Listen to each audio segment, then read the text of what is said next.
Hello and welcome to the Big Purple Blob Morning Show. This podcast is hosted by 6 professional family life and wellness coaches who are passionate about helping the American diplomatic community thrive through their unique challenges. We are also eligible family members with over 100 plus years of combined experience living abroad. Trust us, we know what you're going through. So relax as we share some practical advice mixed with foreign service acronyms, empathy, wisdom, and a bit of humor. Hi, everybody. Thanks for joining us at the Big Purple Blob. We are here today to talk about evacuations. Part of our mission at the Big Purple Blob, when we came up with this idea, was to be talking to the rest of the community out there who we talk to in person when we're in place, and then to reach a wider network because there are so many struggles and hardships that we face in the diplomatic life that we feel like are not always addressed or fully understood when you sign up to live this life. And so our idea was to have these discussions with a wider audience. And this is one of those moments. This is one of those discussions. So my name is Angie Solly. I'm here with Susie Churse Brown. And we're going to talk about evacuation. Susie, what's happening? Do you want to give us a little summary of the total upheaval that's happening for you right now? The total upheaval that is life right now. Yeah. So we are, hi everybody, this is Susie. It's very nice to chat with you all, or have you listen, I guess, as I chat with Angie. So we are currently posted to Riyadh, and those of you that are hopefully following news understand that pretty much every post in the Middle East right now is on ordered evacuation status, which means we had, in our case, less than 24 hours to pack suitcases and leave our home and figure out like what life is going to be like for the next completely indeterminate amount of time. Oh, less than 24 hours. So how did this unfold for you? Were you thinking like we're gonna stay in place or That was our plan, and for us, partly because, and this is something we can talk about a bit later, but like with school, we only, 2 of our boys are in university, and then our youngest is with us in Riyadh, and he is in DP1, which is the equivalent of grade 11, for those of you that don't follow the IB system. And with DP, the diploma program, so DP, it is a 2-year program. And so the courses are selected at the end of grade 10. And then kids are in these classes for the 2-year period. And they have different sorts of assessments and engagement and activities and et cetera, et cetera. And so if your kid is doing the full DP, then they have to select classes that they do at high level. And then they have classes that they select at a standard level. And so we wanted to stay in Riyadh because the school is doing virtual classes. So when the war started, the aggressions or whatever we're calling it started, they went to virtual classes. And so, but KSA time. So the time of the virtual classes were Saudi time. And so we just thought it would be easier if we stayed there. There weren't any aggressions at that time at Saudi specifically. We felt very safe. Stores were stocked. Like we had plenty of space and stuff. And like, if anybody's been to Riyadh, like the diplomatic quarter is lovely in that, you have space to walk. Your house is very spacious. Internet is great. It's getting a little hot, but like whatever, like you can Hmm. definitely kind of shelter in place and be fine. Unfortunately, then um, there were multiple drones and missiles that actually hit Riyadh and hit our embassy in particular. And then they decided that we would go from authorized departure to ordered departure, Hmm. which basically means you don't have a choice. You are going, Hmm. unless you are on a list, a select list of people who stay to support like Essential ongoing. workers or something. Yeah. Yeah. Yeah. And it's not like you're not essential to post if you're asked to leave. It's just the number of people at post has to be diminished in order for the security team to make sure everybody stays safe, Right. and for the management and administrative teams to not have to like spread themselves super thin in order to support all of the households. Totally makes sense. Unfortunately, like in my mind, Daniel would be staying because he is part of the management team, but he is not with Riyadh. He is with Yemen, and so he did Oh. not stay. He was not amongst the list to stay. And the reason why this is relevant is because we have cats. And one of our cats in particular is extremely nervous. And I didn't really want to subject him to the what turned out to be arguably the worst flight we have ever had Travel. in our foreign service career. Um, and so our plan was just to leave him there. Well, I mean, if there's no one there, who are Yeah. we going to leave the cats with? So anyway, we figured it all out and packed our bags and left. But those families that are evacuated here are probably dealing with the same thing. But this weather is like completely schizophrenic. Like Hmm. we landed, it was 83, Hmm. and the next day it snowed. You were here for that. Yes. Yes. Susie and I are both in Virginia now. Yes. I mean, it's Mm. crazy what's going on. And then over the It's, weekend, it was tornadoes and severe thunderstorms. I mean, yes. it's like, what am I supposed to wear? So Yeah. clearly, I didn't pack right. And I was poking fun at myself this morning actually, because I'm like completely fixated on the fact that I didn't bring any shorts. Uh-huh. Um, it's not even shorts weather, but I'm like trying to avoid like dealing with all of the other bigger things like, do I or do I not move my child to a Yes.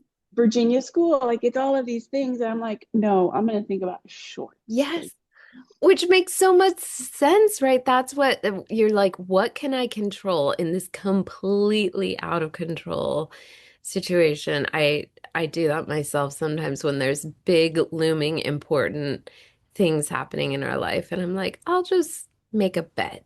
Like this is what, this, oh, something's accomplished. It's like visual concrete, like the bed is made. And instead of addressing anything important that matters, right.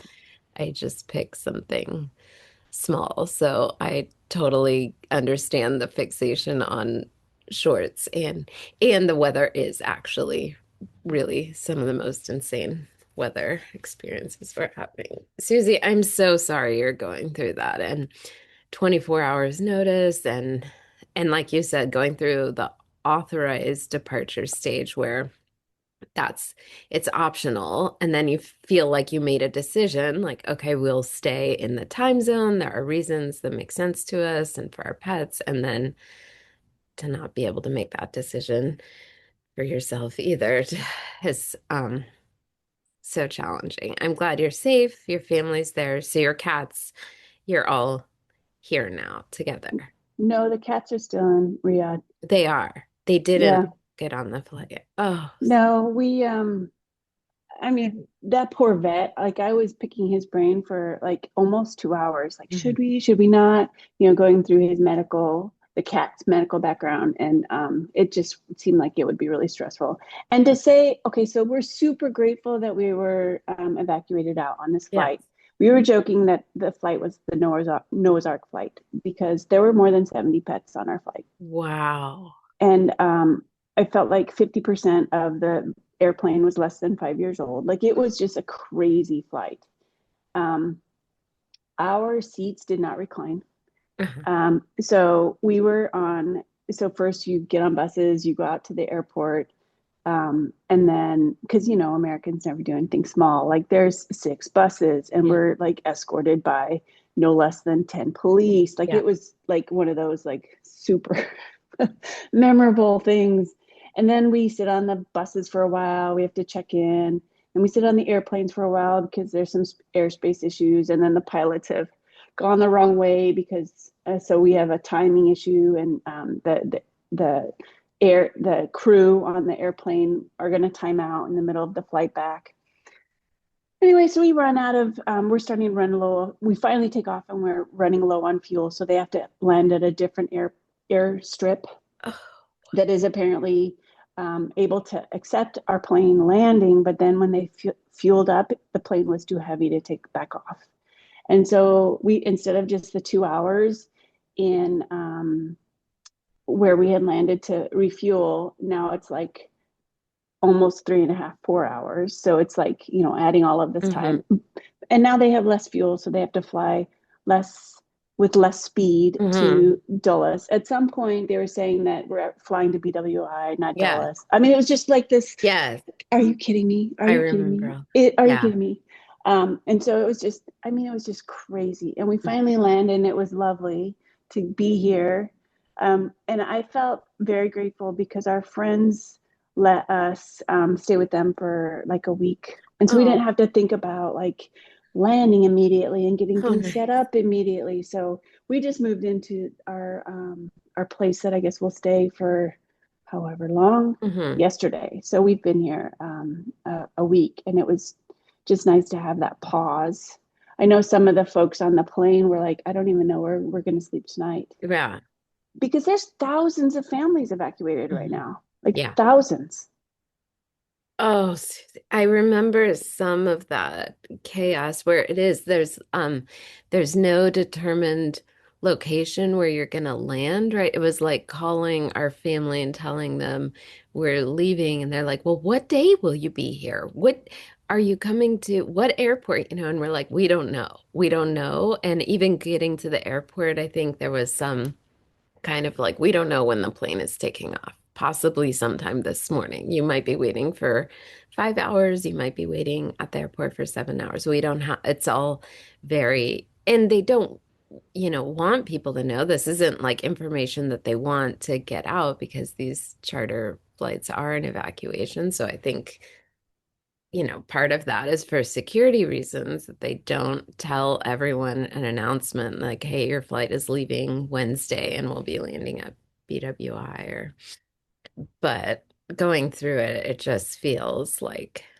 a, s- a, a circus, like chaos, like nobody knows what's happening. Where are you going? Like you said, where am I sleeping tonight? It's just like an unimaginable upheaval for your family.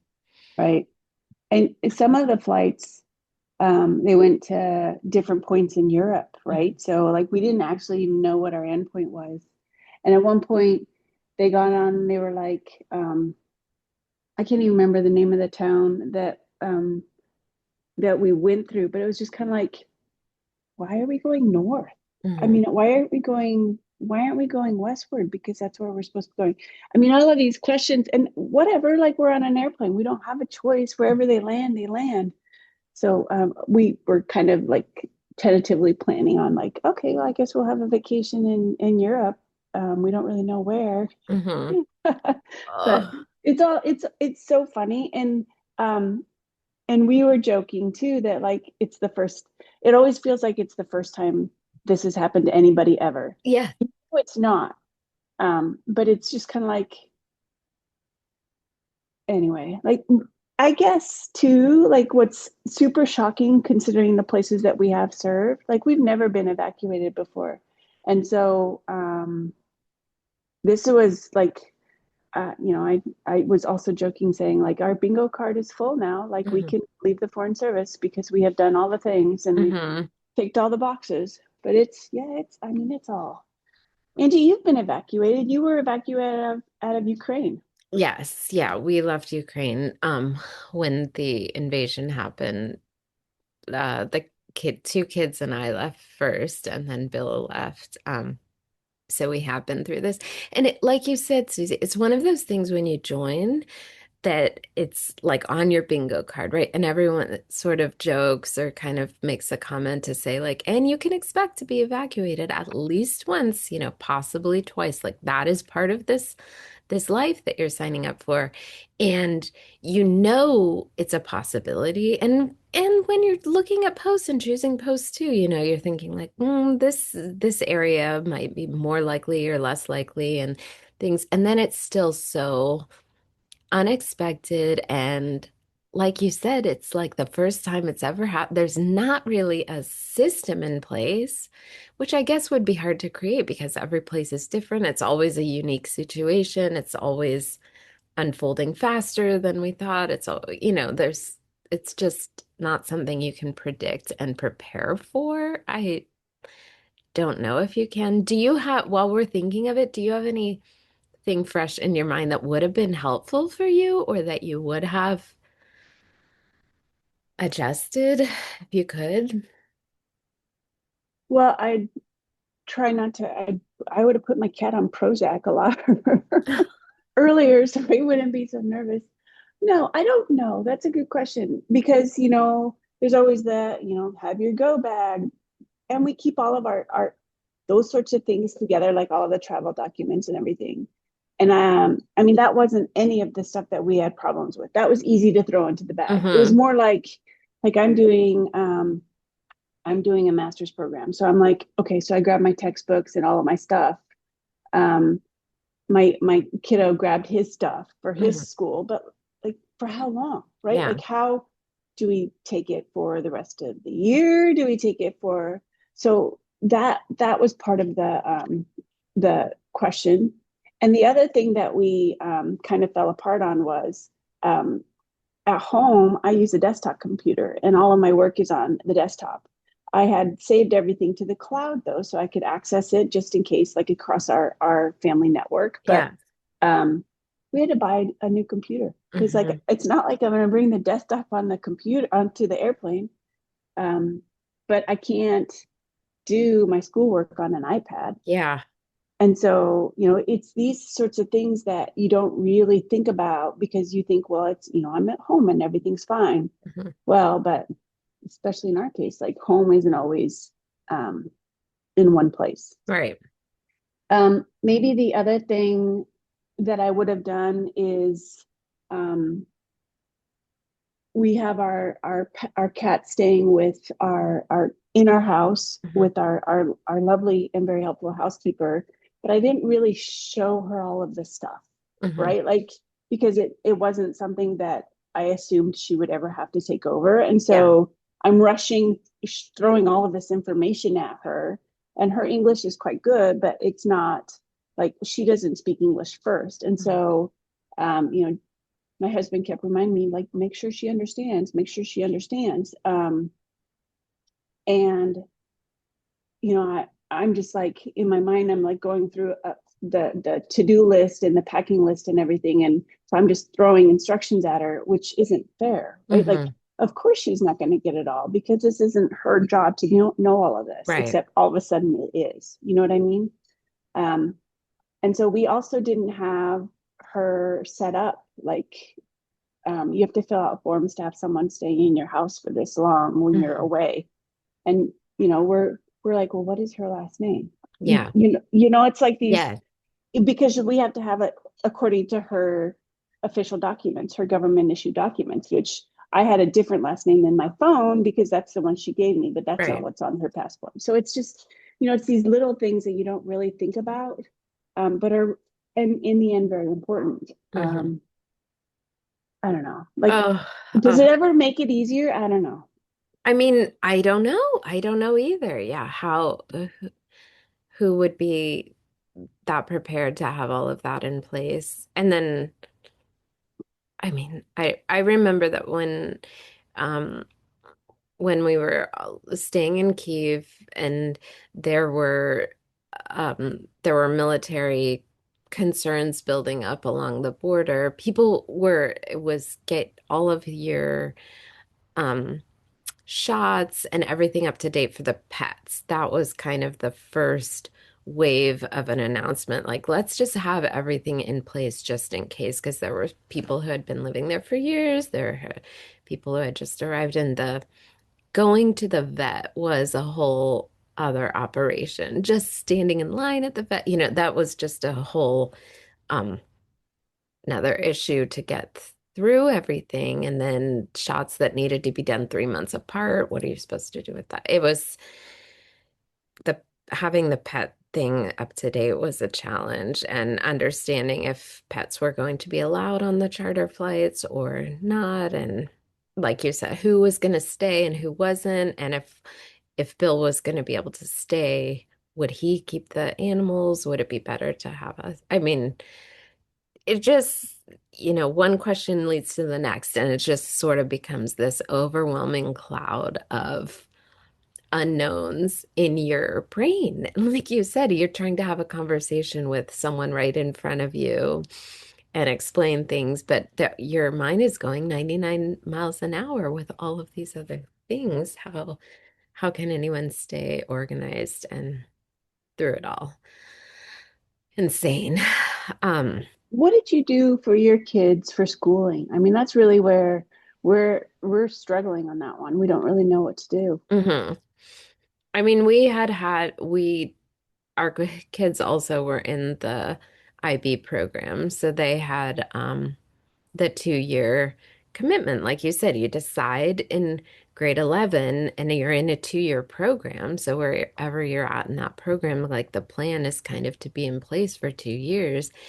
And so we had son, my older son had kind of had an upheaval with COVID, and that happened. So we'd already been in the IB system and seen how absolute, chaos and unexpectedness could come into play, and that it worked out okay. And he did graduate, and we did move in the middle of all that. So we knew we could piece together something. And we also, when my kids were younger, we had homeschooled. So homeschool is always a little bit more on our radar, probably than other people were very familiar with that. So always I'm thinking in the back of my mind, okay, if everything goes awry, we can always homeschool and we'll just register and we'll take classes online and, get them in some college courses when they're 16 and 17. That's called dual enrollment. And then you end up with college credit without having graduated high school. You can start taking college classes. I had like a few things in the back of my mind for options of how to handle that. What we did end up doing is the school in Ukraine went to online. Um, but teachers were all over the world in all different places in all different time zones. And we left, and then we were in the States, and the kids were attending their online classes in Ukraine to finish out the year. I mean, so they finished out that year, and then we moved to Laos. But and went to school in person and did the IB program there. But it was just unexpected, nothing you could plan for, and total chaos as they did it all. Yeah, it is total chaos. And I think schools do the best that they can, but I mean, how you can't set up for this sort of thing. No, yeah, exactly. And it's just, and I felt all the time, I felt our own challenges, but I just felt so grateful. Our challenges felt minimal for like the teachers I was seeing. And now the teachers are expected to move to another country, and then they have to wake up at 3 a.m. to teach, and they have a 2-year-old and a 4-year-old, and two dogs like in their home. How are they supposed to be doing their job? Um, it all just felt like an impossible standard to continue expecting a kind of a high level education and a functional system through all of that. So it was such a kind of duality of feeling so much struggle personally for our own family and hardship and saying goodbye to friends and just the unknown, and then also feeling such tremendous gratitude for our safety, for our well-being, for our health as we were seeing friends and others struggle in so many different situations of people, like you said, where am I going to sleep tonight? Like, feeling that is so hard and scary. And then also feeling like, well, oh, I'm going to land somewhere. I'm going to be safe. I'm going to be, I can figure things out. Also, I felt grateful a lot of the time, but really a lot of hardship as well. Yeah, it feels, so it feels like I'm being shallow is not the right word. I'm not sure the word I'm looking for, but it's like I don't want to be I don't want to be that person. But then, when we came into this apartment, which I'm so grateful that they're giving us the allowance to, Yes, have a place to like just kind of set up our own little right. family unit. But then I'm like, I mean, I don't even have salt and pepper. Like, Yeah, what spices am I supposed to? What I should have done had I been thinking is, get little baggies of all of the seasonings I use, so I don't have to buy a whole jar because we don't know how long we're here for. right. But of course, I didn't do that because I was fixated on the cats. Yeah. And so it was just like we walk in here, and I thought, oh my gosh, there's nothing in this house. There's nothing in this house. Hmm. Um, And every single family that has evacuated is thinking the same thing because you don't want to eat out all the time. Yeah, Yeah, but at the same time, thank goodness we have two bedrooms, we right. have two bathrooms, we have a living space, like utilities are taken care of. I don't need to worry about setting up phones or internet or Right, the anything. internet setup. Yes, I do remember thinking all that. Like, okay, I can just walk in the door, the internet works. Like, yeah, I can. These are little things I'm grateful for. And also, yeah, there's no salt and pepper. I have to buy every single item, start from scratch, and Yeah, not having a vehicle. How am I going to get to the grocery store to buy the salt and pepper? Uh, yeah. Oh, Susie, it's so much. It is really nice that you had friends that you got to stay with too for a week to have a little in between space too before you walked off the plane into an empty place. yeah. We took an Uber to our friend's house, and I mean these are lovely, lovely people. But just we get out of the Uber, we have one bag each because that's all you're That's it. allowed, and then she's like, "Welcome home," and I'm like, "Ugh, Mm. "Thank goodness." You know what I mean? It's just like, Yeah, okay, this is what I needed. And two, like a lovely group of people at the airport with snacks and such. What I really wanted was a cup of coffee, which they did not have, but that's okay. And they ran out of water and coffee on the airplane. Um, Oh, what? telling you, it was the worst flight ever. No water? No Oh, water. They ran out of water, and they fed us the same meal three times. I think they reheated the same meal three times. oh, I mean, it's funny, but it's not funny. yeah. And I have to tell you this, because just to illustrate too, like the flight, one of the pets, there was like more like 35 pets inside the cabins. And one of the cats was like, I'm done. And it chewed its way out of the carrier. So it was like, I'm sure that the owners were like, oh my gosh, like completely freaked out because their What? cat is like wandering around amongst the legs of the seats. But the cat was just like, I'm done and I'm out of here. And I don't know what you people are doing to me. Yeah, Chewed its way out. that is wild. There's just a cat running around on you. Oh my goodness. It's so not funny that it's funny. I Um, mean, wow. I would have chewed my way out of the airplane too if I could have. But Yeah. then where do you go? Yeah. Yeah. Like, what's happening on here? we've managed to kick the can down the road a little on school just because um, it was virtual until yesterday, where their spring break started because Oh, okay. I think most of the schools are probably following the same sort of schedule because now Yeah. it's Eid.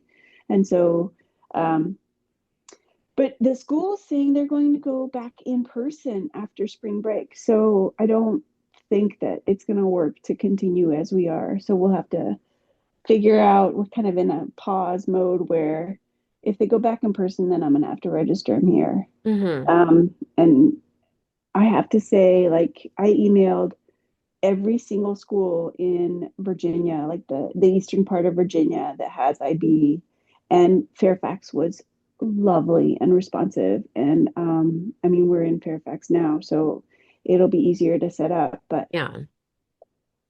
I don't know, like I guess we'll see what that looks like when we get that far in a couple Hmm. days. But these are like these are such weird problems to now have to, because we figured all this out right before we moved to Riyadh. We figured out Yeah. what the best school is, what we want to do. We figured out like all of the things for like for my program, time zones, etc. Right. And then now we have to refigure them out again. Yeah. Yeah. And what about you, your master's program? So are you able to continue that? Have you had to? I mean, it's all online, and Okay. I am also in my spring break. Okay. But I brought my texts for my next my school's on quarters, so we Okay. just finished our winter quarter. Um, it's a considerable amount of. I have 4 classes starting the first week of April, and so like we have this tiny little space here, and so it's not like I have a desk. It's Hmm. not like I have a designated Right. study area, so I have to like figure out, kind of carve out time and space for that. Um, but I mean, it'll keep going. The problem I'm going to face is if this goes on some time, like my next in fall and winter and spring of next school year, I have to do a practicum and internship in person. And I had it all set up because you're supposed to set it up in January, February for the following fall. Um, and I have it all set up for the school in Riyadh. And so Wow, you did. Oh, yeah, I have to figure. I'm trying to figure out what to do with that. yeah. I haven't yet written to my there's a woman who is so helpful to set up these practicum and internship experiences. So I'll have to write to her and just say, so maybe I'll be back, but maybe I won't. Right. And if I won't, I think I probably won't be able to get everything approved in time for fall. But we'll see. That's another thing I've kicked down the road a little bit, Yeah. that can.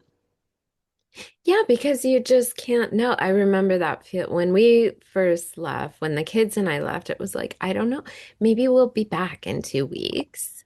Maybe we'll be here a month. Maybe we'll be here. Like we had no idea. And we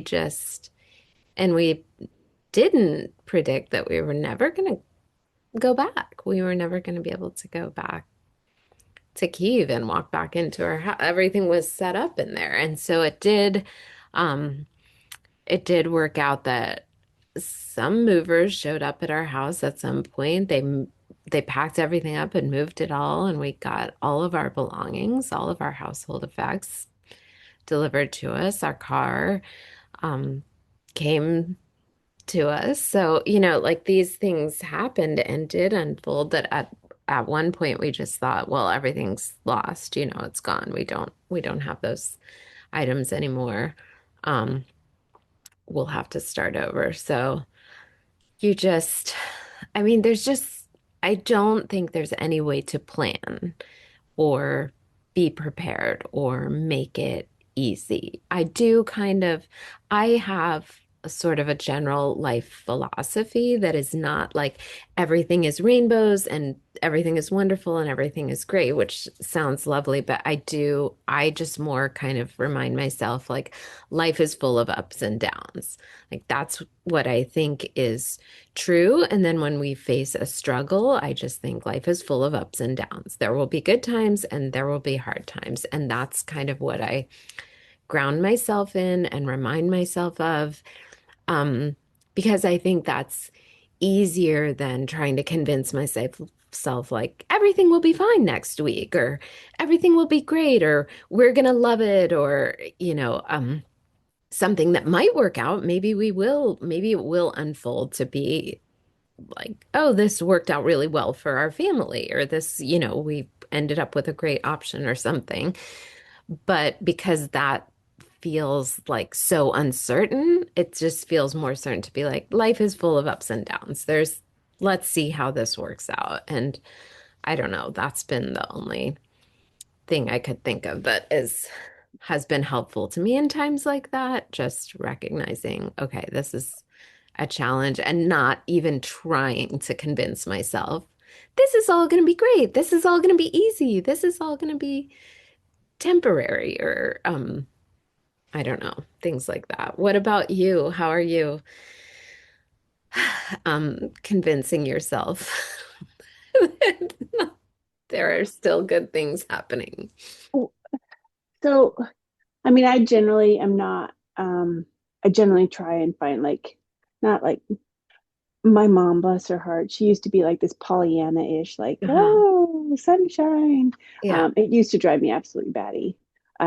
But I do have a little bit of that in me in like, trying to find some sort of good in this whole situation. Like, for example, unexpectedly, we get to see our two kids who are university here. So we're going Yeah. to go down and see them, which is lovely and very, very unexpected, right? Yeah. Um, haven't been in springtime in Virginia Hmm. since 2013. Also great. Yeah. Love cherry blossoms. I haven't seen daffodils for how long is that? 13 years. Yeah. This is Yeah. 13 this is years. awesome. But there are two things I'm really not used to is I'm usually very good about making a decision and just being like, okay, well, that's a decision Mhm. and sticking with it. Like whatever the consequences, I'm fine with. But now I just keep second guessing everything. And I'm trying to give myself a little bit of grace with that because as you just said, like you don't know what next week's going to bring. You Hmm. don't know if maybe we will be on an airplane next week. Hmm. Most likely not, but like, um, just trying to find. We play a game. We still do a little bit, but more so when the kids were younger. We used to do rosebud thorn, and I think a lot of families have some version of this Yeah. game where you're talking about something good that happened, so that's your rose, something new that happened, and that's your bud, and maybe Mhm. that's a good thing or a bad thing. It's just kind of new, so you're kind of watching it, right? And then there's the thorn because it can't always be a bed of roses. Sometimes, you're just poked in the butt by something. And so I just trying to be realistic about the situation and just, um, you know, okay, this is our reality and then moving on, right? And Mhm. so I think I try really hard to just stay in that frame of mind. Although I do have to say, like, when our kitty ended up back at the vet again a couple days ago, he had spent 5 weeks in January in the vet as well. And so I really just kind of fell apart. And my poor husband was like, what do I do with this weeping woman? Um, but it's like, what do you, sometimes that happens, right? Yeah. Sometimes those little things are just like that straw that breaks the camel's back. Hmm. And you gotta really feel whatever the feels are Yes. and then move on from there, right? So I Mhm. think it's for me, it's just really important to try and find, give myself a little grace with the big emotions, both big and small, and Yeah. and big, sad and good, and then just trying to figure out where we are now, just Yeah. collecting. You're so right, Susie. I also think I always tell people, and I say this all the time, like I highly recommend just crying in the shower, like just meltdowns, right? Like crying is good for us. We're humans. Like we have emotions. You have to release them. Like holding these things in and trying to just like, I'm just gonna buckle down and get through this and not feel anything is so hard on us emotionally and physically. I think it takes its toll. And that's like holding tension in your shoulders and your neck, and you're gonna not be able to sleep well. Like it has all of these other effects and impacts. So I do think, yes, just crying, being honest, just having that meltdown where you are just weeping and feeling the actual hardship is healthy. That's an important thing to do. Like anyone who's going through this and not doing that, give yourselves permission to do that because that is real and that's part of life. And I think too, and showing our friends and our kids and people in our lives that this is hard and we have emotions and remembering for ourselves that we feel these feelings. I think that's important too. I don't know if I don't, it's like a popular idea to be like, oh, I get through this and I don't, and I'm just tough. And I mean, I don't know, like Pollyanna, like you said, could just get through things. And especially with social media and the way things are presented, I think like meltdowns and the real struggle of feeling miserable in situations that are miserable is not given enough credit. Yeah. Um, yeah. I don't know. I don't want to keep running too long and keep everyone talking. We could probably keep talking about this and have another update too to see how things are going. And I know that there are a lot of people out there listening who are in a similar situation, because there are so many people going through this right now. So I appreciate you being willing to come on and share your personal story, Susie. Do you have anything else that you're thinking of that you want to speak about? Well, I know that I mean everybody's situation is unique, but I also know that there are a lot of resources that we do have as foreign service families. I know that GCLO has sent, I don't even know, like 30 attachments of things to look through. And I just hope that folks who are listening understand that like all of that information is really important and valuable, etc.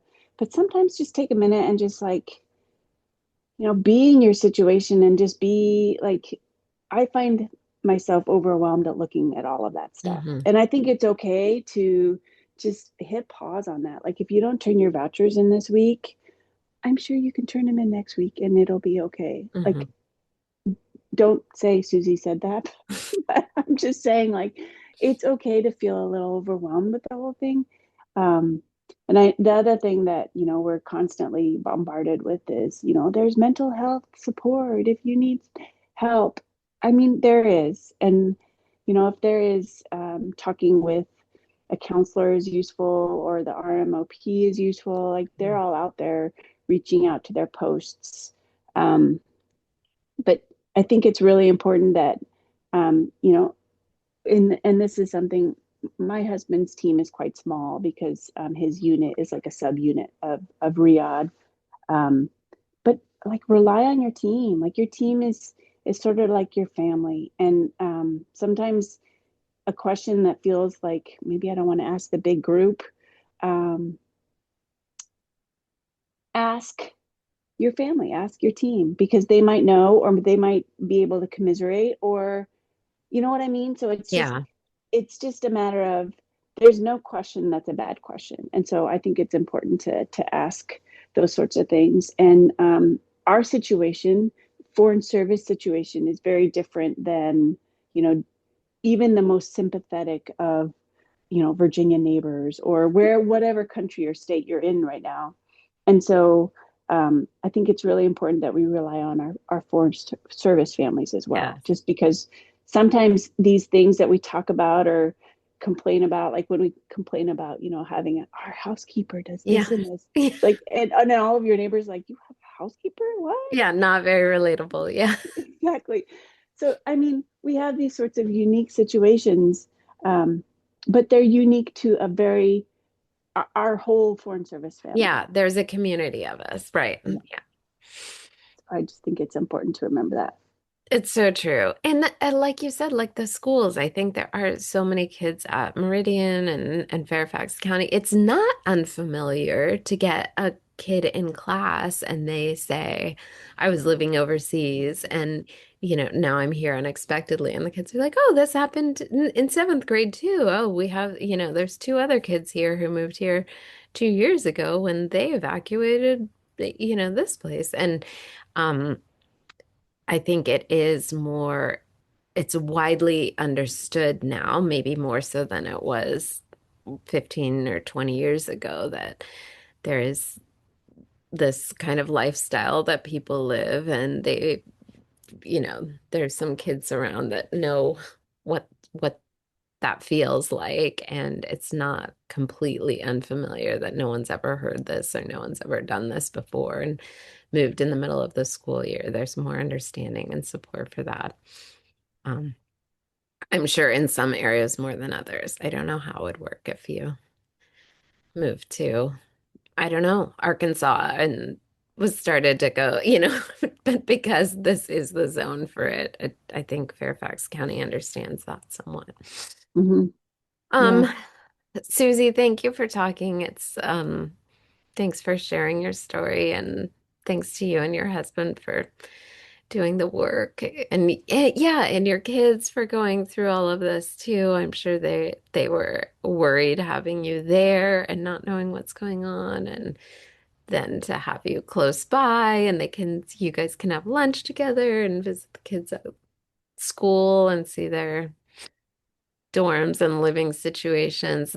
We had that same thing too. That I was like, oh, I haven't been able to see them play in their sports or do their things. There are things that we get as a unexpected, win to. Uh, okay. Thank you, Susie. Thanks for having this conversation, and let's keep updated, keep talking. Yeah, definitely. Thanks for And listening, folks. yeah, thanks to everyone out there. If anyone wants to reach out to us at the Big Purple Blob, if you want to share your story, we're happy to have more people on sharing their story and talking and being part of our community. Please let us know, or if you have any questions or topic ideas for things that you want to hear us talk about in all of our experience. Susie, how many years have you been doing this? We've been doing this for 26 years. Okay, 26 years. Look at that. I think we're 24 years. So we've got some experience to share. All right. Yeah. Thanks, everyone. Take care. Thanks for listening. If you would like to reach out to us individually, you can reach Angie Solly at teenlines.com, Katie Fowl at learningtoflourish.org, Susie Church Brown at healthyexpatparent.com, and Sharoya Ham at embracebehaviorchange.com. Remember, we are here for you because we care about you. So feel free to reach out. Please note that the views expressed are individual opinions and not necessarily the views of any organizations or affiliations. Thank you for listening to the Big Purple Blob.